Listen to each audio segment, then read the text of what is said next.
Amém. Graças a Deus. A paz do Senhor Jesus Cristo. Quem vos fala, pastor Ulisses, Igreja Assembleia de Deus, Agostinho Porto, aqui no nosso canal, Adaptados com o Reino de Deus. Quanto tempo, pastor Ulisses não aparece. Dias trabalhosos, dias difíceis, dias cansativos, muita correria, muita responsabilidade, mas estamos aqui. E hoje eu quero fazer uma breve reflexão com os irmãos. Perdoe. Estamos vivendo dias trabalhosos, dias difíceis, e isso nos chama a atenção acerca de todo o panorama que está ao nosso redor, no que diz respeito a servir ao Senhor. E temos visto as pessoas um tanto que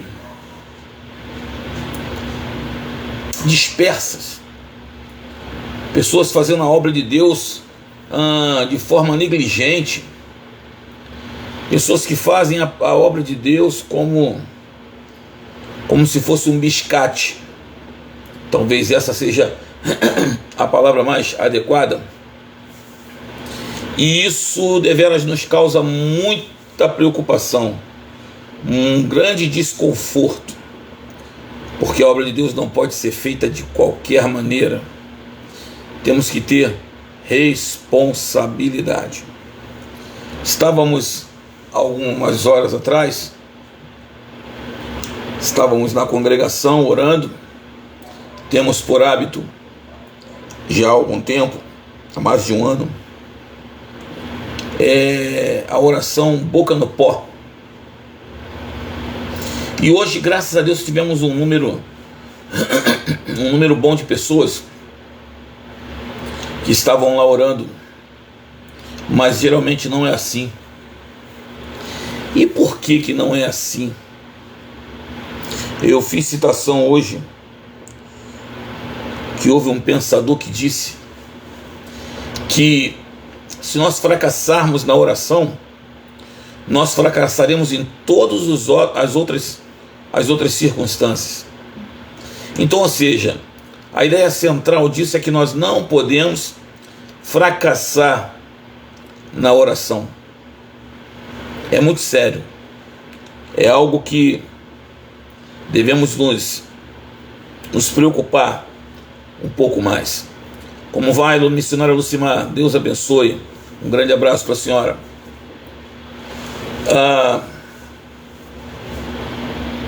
E quando vemos que a quantidade de pessoas que se dedicam à oração é bem pequena, isso nos deixa um pouco preocupado, porque ou as pessoas não aprenderam o sentido e a importância da oração, ou eu não sei, eu não tenho uma outra resposta que possa sustentar isso. Porque até onde eu entendo, se as coisas não estão bem para a minha vida, eu preciso não somente orar, mas eu preciso duplicar a oração. E se as coisas estão indo bem, eu tenho que manter a minha constância em oração, porque se na verdade estão bem, é porque Deus tem assim concedido que esteja. Então, no mínimo, nós temos que ser gratos a Ele por isso. E aí vemos o povo tão relapso no que diz respeito ao propósito de oração, e chego-me a me entristecer, chego-me a me assustar, porque talvez as pessoas só vão começar a se despertar dessa prostração para se dedicar ao serviço da oração quando as coisas começarem a apertar. E eu digo para você, acredite, porque se você não orar por gratidão, você vai ter que aprender a orar por socorro. É sério. É algo que é fato. Isso foi constatado já. E eu queria trazer uma breve reflexão aqui com vocês. Vamos ler uma palavra em segundo livro de Samuel. Segundo livro de Samuel, no capítulo 6.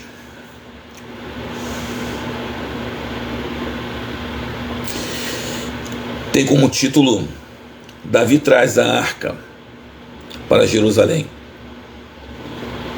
E diz assim: E tornou Davi a juntar todos os escolhidos de Israel, em um número de 30.000. E levantou-se Davi e partiu com todo o povo que tinha consigo para Baalim de Judá, para levarem dali para cima a arca de Deus, sobre a qual se invoca o nome do Senhor dos Exércitos, que se assenta entre os querubins. Perdoe o pigarro do pastor Ulisses. E puseram a arca de Deus em um carro novo, e levaram da casa de Abinadab, que está em Gibeá, e Uzá e Aiô, filhos de Abinadab, guiavam o carro novo. E levando da casa de Abinadab, que está em Gibeá, com a arca de Deus, Aiô ia adiante da arca, e Davi e toda a sua casa de Israel festejavam perante o Senhor com toda a sorte de instrumentos de pau, de faia, como também com harpas, saltérios, e com tamborins, e com pandeiros, e com símbolos. Ou seja, havia uma festa. Eles celebravam, tinham um júbilo, porque a arca estava voltando para a cidade, estava indo para o seu lugar. Mas note que no verso 9, olha o que diz: E chegando à eira de Nacon, estendeu Uzá a mão à arca de Deus, e pegou nela, porque os bois derraparam. Então a ira do Senhor se acendeu contra Uzá, e Deus o feriu ali, por esta imprudência, e morreu ali junto à arca de Deus. Queridos, note que se nós viéssemos a fazer uso da teologia agora, em defesa de Uzá, nós diríamos: ora, Senhor, mas Uzá fez isso com a melhor das intenções. Ele se preocupou com a arca. Ele não iria colocar a mão na arca se não houvesse a possibilidade da arca cair da carroça. Pois bem, e aí Deus deveria dizer assim: mas quem disse que a arca era para estar ali? A arca não era para estar em cima de carros de boi. Os sacerdotes deveriam estar conduzindo aquela arca. Mas o que me chama a atenção aqui nesse texto é justamente a ira de Nacon. Vamos levar em consideração que o boi, enquanto o ser humano anda sobre 2 pés, o boi, que é um quadrúpede, ele anda sobre 4 patas. E a possibilidade de um boi derrapar, ela é muito menor do que a de um homem, de fato. Mas o local onde aconteceu é que me chama a atenção. Aqui fala sobre a eira de Nacon. E a eira, ela não é um desfiladeiro, um lugar perigoso de muitas pedras, próximo de um barranco ou de um precipício. Um lugar onde, como se fosse um corredorzinho entre um barranco enorme e do outro lado um precipício. Um terreno acidentado, escorregadio, muito inclinado, numa descida ou numa subida. Não, nada disso. A eira, ela é um lugar plano. A eira é um lugar onde era trabalhado o trigo.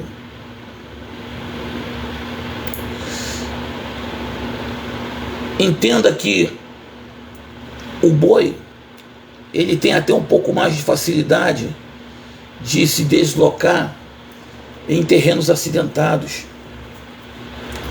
Hoje em dia nós passamos em algumas estradas, vemos bois e vacas em morros, e eles estão pastando nos morros, um lugar de inclinação grande, um lugar que às vezes tem pedras, um lugar que às vezes pode ser escorregadio, mas o boi está ali. E aí a palavra me fala que na eira de Nacon, os pés, as patas do boi derrapam ali, e acontece a iminência, o risco da arca cair. O boi não era para escorregar naquele lugar. Alguma coisa o Senhor queria mostrar para o seu povo, e de fato mostrou, e dessa forma assim ele o fez. O tempo que nós vivemos hoje, acerca das nossas igrejas, acerca de compromisso, acerca do fator de se doar para a obra, se doar ao serviço do reino, ela tem uma paridade muito grande com essa passagem da eira de Nacon, porque as pessoas hoje, elas estão derrapando em lugares planos,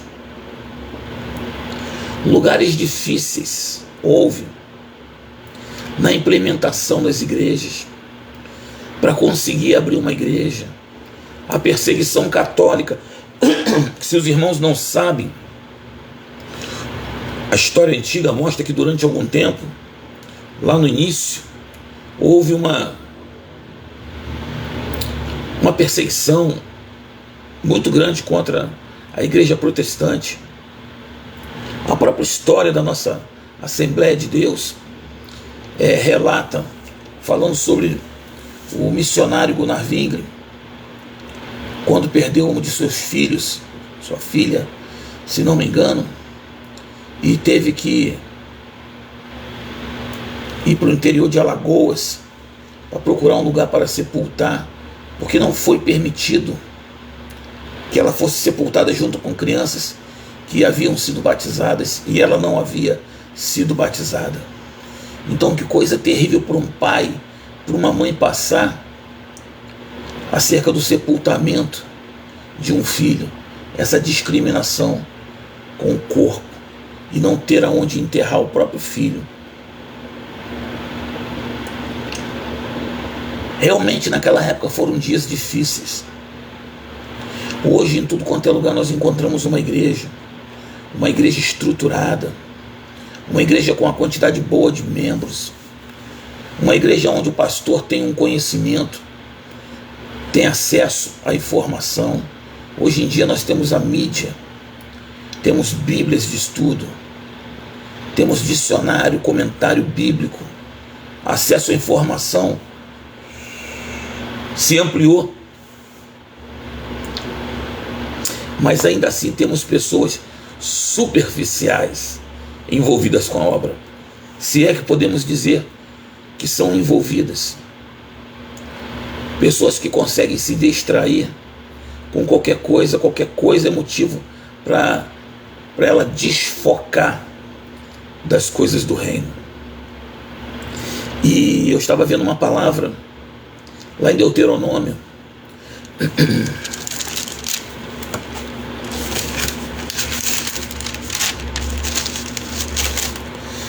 Deuteronômio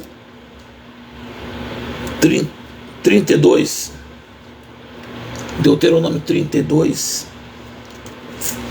o verso 35, uma palavra forte, que diz o seguinte: minha é a vingança e a recompensa, ao tempo que resvalar o teu pé, porque o dia da sua ruína está próximo, e as coisas que lhe hão de suceder se apressam a chegar. Que palavra dura, E o contexto da leitura de Deuteronômio 32 está relacionado à conduta do povo, uma conduta reprovável, buscando outros deuses, fazendo aquilo que é reprovável ao Senhor. E um recado de Deus dizendo assim: eu estou só de olho em você, eu tenho te observado, mas uma hora o teu pé vai resvalar, e talvez ele resvale no último momento. Teu pé pode resvalar às vésperas do dia do Senhor. E como nós não sabemos qual é o dia do Senhor, se o pastor Ulisses pode dar uma palavra de um conselho, uma palavra de despertamento, tenha como o dia do Senhor seja sempre o dia seguinte, e procure pautar o seu dia, pautar a sua vida sempre no temor do Senhor e no equilíbrio das coisas de Deus. Aqui em Deuteronômio fala que o povo estava vivendo segundo os seus preceitos, segundo a sua vontade, desobedeciam os preceitos do Senhor e nem se chocavam ou se constrangiam em razão disso. E aí de repente uma palavra como essa: no dia que resvalar o teu pé. Hoje o povo de Deus deixa o seu pé resvalar em terrenos planos. Penso que talvez por uma autoconfiança ou qualquer outra sensação estranha, mas que não seja da parte de Deus. Existem pessoas que estão preocupadas com o sucesso ministerial, pessoas superficiais. Eu fico olhando, fico me lembrando de pregações como a de Billy Graham, que ele não tinha trejeitos, ele não terminava palavras com um tom de voz mais alto, ele não fazia nenhum tipo de estripulia, mas ele pegava no microfone e anunciava a palavra da forma que o Senhor quer que seja anunciada ainda hoje. E ele fazia uso daquilo que a palavra nos ensina sobre, pelo Espírito Santo, termos persuasão. E o segredo era uma vida de oração, uma vida de consagração ao Senhor, o estudo e a reflexão, o se debruçar sobre a palavra de Deus, esmiuçá-la, estudá-la, e na hora de pregar com a autoridade do Espírito e com persuasão. E no final, os vídeos mostram, a história mostra a quantidade de almas que se rendiam, a quantidade de almas que se rendiam ao Senhor. Mas hoje as pessoas estão mais preocupadas em trazer uma palavra de efeito ou usar alguns jargões que façam com que ele seja conhecido. E se alguém aceitar Jesus, aceitou. Se não aceitar, pelo menos vão lembrar do meu nome. Vão lembrar que eu sou o pregador fulano de tal. Será que é para isso que fomos chamados? Enquanto isso, existem pessoas que estão deixando de levantar as suas mãos para o reino. Homens estão lá se enchendo, se inflando de saudosismo, porque se fazem conhecido através das palavras, dos jargões, dos trejeitos que utilizam. Mas aquele que está na cocaína permanece, aquele que está na maconha permanece, aquele que está na prática do pecado permanece, porque não foi persuadido pelo Espírito Santo através da palavra, para que mudasse de vida, para que houvesse uma transformação. Ele pode ter ouvido você falar tantas coisas, mas ele não entendeu aonde ele se encaixava dentro do reino de Deus. E as pessoas precisam entender aonde elas se encaixam. O ímpio, quando entra pelas portas da igreja, aquele que vive na prática do pecado, quando entra pelas portas da igreja, ele precisa ouvir uma palavra que diga para ele que o salário do pecado é a morte, que aquela vida que ele leva distante de Deus vai gerar condenação para ele. Mas existe a saber, o Messias, o Filho, que se entregou na cruz do Calvário e derramou todo o seu sangue para que através dele fôssemos redimidos do pecado. Se aceitarmos o sacrifício vicário e recebermos a Cristo como único e suficiente Salvador, essa é a mensagem que deve ser pregada.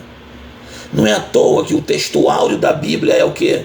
João 3,16, porque Deus amou o mundo de tal maneira que deu o seu Filho unigênito, para que todo aquele que nele crê não pereça, mas tenha vida eterna. Essa palavra é uma palavra de ouro para você, é uma palavra de ouro para mim. Precisamos absorver, precisamos nos agarrar a essa palavra, precisamos proclamar essa palavra para que outros tantos venham ouvir essa palavra, receber essa palavra, ser lavado por essa palavra, para que vivam em novidade de vida, para que o nome do Senhor seja glorificado e as maravilhas de Deus se cumpram. É bem verdade que não depende de mim.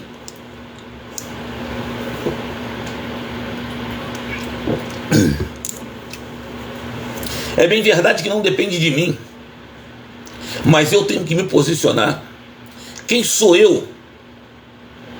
Quem é você na hora que passamos na eira? Será que olhamos e vemos aquele terreno plano e nos sentimos autoconfiantes? Num lugar plano não vou escorregar, e anda desatento, desligado, e aí o Senhor permite que você escorregue num lugar plano, para você ver que você não depende de você mesmo. Todos nós somos dependentes do Senhor, mesmo nos lugares mais difíceis. Quando você entra num monte, numa mata fechada para orar, como é que você faz? Você dá um passo de cada vez, atento, olhando para o chão, passando por cima das pedras, dos troncos de árvores, de olho para que não escorregue, de olho que se vou passar num desfiladeiro para que não caia, atento. Aí você chega no arraial, aí ali você quer se desligar, e de repente é ali que você vai cair. De repente é ali que, como fala aqui na palavra, em Deuteronômio 35, de repente ali pode resvalar o teu pé, porque tu está andando desligado na terra. Querido, Deus não chamou você nem a mim para andar desligado na terra, não. Vamos estar apercebidos. Próximo está o dia do Senhor. Precisamos mudar a postura, precisamos duplicar a oração, precisamos consagrar mais a nossa vida, precisamos se jejuar, precisamos nos debruçar sobre a palavra, ler a palavra, refletir sobre a palavra, entender o que Deus quer nos passar através da palavra, e que isso gere em nós transformação, que isso gere em nós crescimento e possamos transmitir para outros, para que de igual forma gere crescimento. Não dá mais tempo de termos uma igreja superficial. Está na hora. Está na hora, povo de Deus. Acorda, você que dorme. Desperta, dormente. Vamos fazer a obra. Vamos pregar a palavra, vamos evangelizar. É bem verdade que você não vai para o céu. É bem verdade que você não vai para o céu pelas obras que você faz. Não, porque se fosse por obras você conseguisse alcançar o céu pelas obras, não teria valor nenhum o sacrifício do Filho de Deus. Mas ele veio porque nem eu nem você temos condições de chegarmos na eternidade. E ele diz: eu sou o caminho, a verdade e a vida. Ninguém vem ao Pai senão por mim. Ele não diz ninguém vai ao Pai, ninguém vem ao Pai, porque Ele está no Pai e o Pai está nele. A palavra foi pregada, o despertamento foi passado, mas eu não posso fazer por você. Só você pode fazer por você mesmo. A escolha é sua. Eu de veras não sei quantas pessoas serão alcançadas por esse vídeo.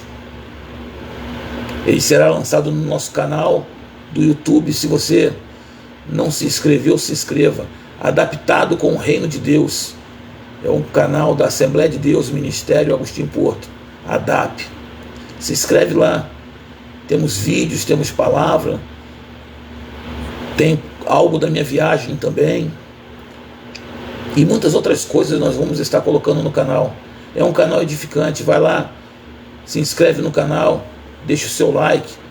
Vai nos ajudar muito para que esse canal seja propagado, para que possamos de alguma forma pregar a palavra de modo que aonde os meus pés não puderem ir, a mensagem chegue e o nome do Senhor seja glorificado. Amém, meus irmãos? Fique com essa palavra de despertamento, essa breve reflexão que o pastor Ulisses deixa para você hoje. Que isso venha arder no teu peito, venha doer em você, você entender que existe um chamado de responsabilidade sobre a tua vida. Não é só os pastores, os missionários, os evangelistas. Todo crente tem uma responsabilidade. Você levantou as mãos para o Senhor, você se rendeu a Cristo. A sua vida, a vida que você vive, ela não pertence mais a você. É muito bonito quando nós falamos, não vivo eu, mas Cristo vive em mim. Então, se Cristo vive em você, faz a vontade de Cristo, larga a mão de fazer a tua. Bichinho de Jacó, faz a vontade do Pai, e o nome do Senhor seja glorificado, e as maravilhas de Deus sejam sobre a tua vida, sobre a vida dos teus familiares, sobre a vida dos teus amigos, sobre a vida daqueles a quem você irá pregar a palavra. Que Deus continue falando ao teu coração e continue falando ao meu coração também, e que o nome do Senhor seja glorificado de eternidade em eternidade. Amém, queridos? No mais, sinto-me honrado por aqueles que assistiram e por aqueles que hão de assistir essa breve reflexão acerca da palavra de Deus, e que o Espírito Santo de Deus possa enviar essa mensagem através de mim, através de você, através dos que ainda hão de assistir e vão propagar essa verdade da parte de Deus, para que haja uma sacudida ainda na nossa geração, porque ainda existem muitos a serem alcançados, no nome de Jesus. Fique com essa palavra, que Deus nos abençoe, em nome de Jesus. Grande abraço.